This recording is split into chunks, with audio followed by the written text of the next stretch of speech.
कपड़े धोने वाली बहू। शादी के पहले से ही विभा को कपड़े धोने का बड़ा शौक था। कभी नल के नीचे तो कभी तालाब के पास। अरे मेरी नीली वाली लुंगी नहीं दिख रही है। विभा की अम्मा, कहाँ रखी है लुंगी? अरे वो तो विभा ने परसों ही धोकर रखी थी आपकी अलमारी में, देखो वहीं होगी। वो ना मैंने आज धो दी, मुझे लगा कि गंदी हो गई होगी। अरे कैसे गंदी हो गई थी? उसे तो मैंने पहना भी नहीं। हे भगवान, इस लड़की के कपड़े धोने की आदत से परेशान हो गया हूँ मैं। जितना तो घर में राशन नहीं आता, उससे कहीं ज्यादा डिटर्जेंट पाउडर का खर्चा है।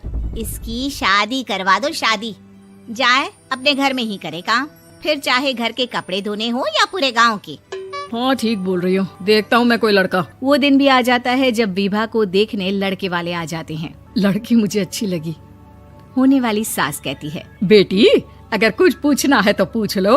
वैसे तो हमारी लड़की बहुत ही शर्मीली है, जो बोल दो वो मान लेती है, इसे क्या पूछना होगा। अरे कैसी बात कर रही हो माँ, मुझे इन लोगों के घर रहना है, सवाल तो कई है। हाँ हाँ बेटा, पूछ लो ना, क्या पूछना है। आप लोगों के घर कपड़े कौन धोता है? सास का मुंह बन जाता है। देखो, अगर तुम ये कहना चाहती हो कि तुम्हें कपड़े धोने नहीं आते तो सुन लो, कपड़े मैं ही धोती हूँ, लेकिन तुम्हारे आ जाने के बाद मैं रुमाल तक नहीं धोऊंगी। अरे चुप रहना भाग्यवान, बहू बेचारी घर आई नहीं, उसे डराना शुरू कर दिया। वो क्या है ना बिटिया, अभी तक तो ये कल्लू की माँ ही धोती थी, लेकिन अब तुम्हारे पापा तो दहेज में वॉशिंग मशीन देंगे ही।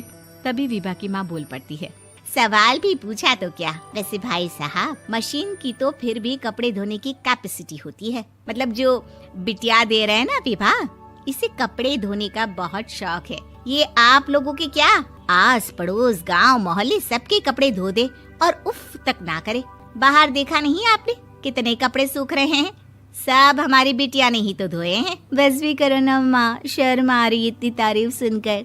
और तो और एक दाग निकाल कर दिखाओ तो मान जाओ। हाँ अच्छा अच्छा, माफ करना बेटा, मैंने गलत समझा। हमें तो रिश्ता बहुत पसंद है। और ऐसे जुड़ जाता है रिश्ता कपड़े धोने का शौक रखने वाली विभा का। उसकी शादी हो जाती है कोयला फैक्ट्री में काम करने वाले कल्लू के साथ। शादी के बाद अचानक विभा चिल्लाती हुई सास के पास आती है। सासू माँ, अरे सासू माँ कहाँ है आप? ये तो धोखा है, धोखा दिया आप लोगों ने मुझे। इसे ससुर के चक्कर के बारे में पता चल गया। अरे तो उसमें तुझे क्यों धोखा मिला है? अरे नल में पानी नहीं आता, कपड़े कैसे कब धुलेंगे? अच्छा अच्छा, तू पानी नहीं आ रहा उसकी बात कर रही है। तो आपने क्या सोचा? कुछ नहीं। अच्छा हाँ, तेरी माँ ने कहा था कि कपड़े धोने का शौक है तुझे, याद आया मुझे। शौक शौक बोलकर कपड़े धोने वाले मेरे जुनून को कम ना आके सासू माँ, कपड़ा धोना मेरा गुरूर है। तभी पति भी वहाँ आ जाता है। अभी अभी मैंने इसे सनी देओल की फिल्म दिखाई है, उसी के डायलॉग मार रही है माँ। अच्छा सुन, साफ साफ बता रही हूँ, पानी सुबह 4 से 6 और शाम को 10 से 12 आता है, समझी? विभा टाइमिंग सुनकर हैरान हो जाती है। ये क्या भूतों का मोहल्ला है? सुबह 4 बजे उठकर कौन कपड़े धोता है? 4 बजे टंकी में पानी जाता है, फिर सारा दिन धोना ना, किसने मना किया?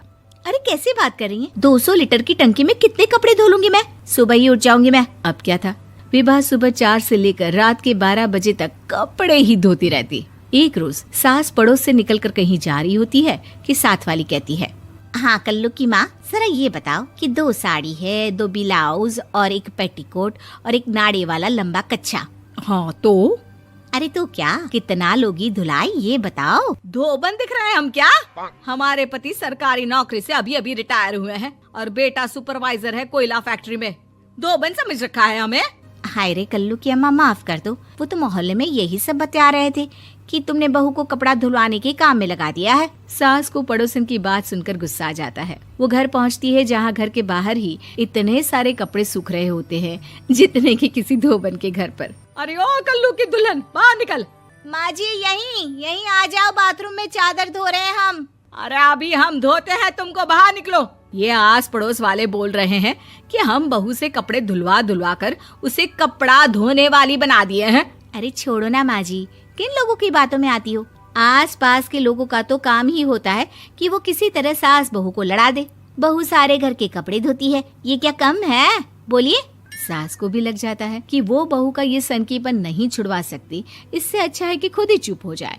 एक रोज सास और बहू मंदिर जाते हैं, जहाँ सास की साड़ी वहाँ खड़ी भीख मांगने वाली से मिलती है। माँ जी क्या बात है, आपकी साड़ी उस भिखारन से कितनी मिल रही है ना? हाँ हाँ देखो तो, दोनों की साड़ी मिल रही है। क्या बात है कल्लू की अम्मा, तुम खुद को तो अफसर की बीवी बताती हो और ऐसी सिंपल सी प्लेन साड़ी पहनकर घूमती हो। सिंपल और प्लेन नहीं है ये साड़ी। तो क्या सोने के धागे से फूल बने हैं? कुछ भी सासू माँ, कुछ भी।